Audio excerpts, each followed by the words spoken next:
Ik wil eigenlijk even positief afsluiten, Gert-Jan. Want ja, hoe sjost nou naar dit jaar vind van nou? Hè? Van hoe voetbal is het? Staat er gewoon de ondergrens een beetje omheen? Zit er een stijgende lijn in? Ja, dat vind ik wel. Ze krijgen meer begrip onder elkaar. En als het ook wat stabieler wordt, het wisselbeleid, dan, en je stelt de spelers op die het beste team formeren. En 4-4-2 spelen gaan. Is dit nou... Een paar kleine details. Een paar Ja, kleine of een details 4-4-2 ja. richting de trainer, heb ik het idee.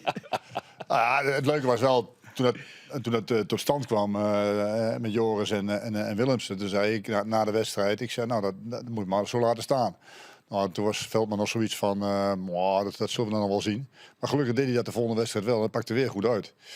Dus Eigenlijk komt, zeg je met zoveel woorden van Robin Veldman is op zijn sterkst als hij als je gewoon... naar mij luistert. Juist.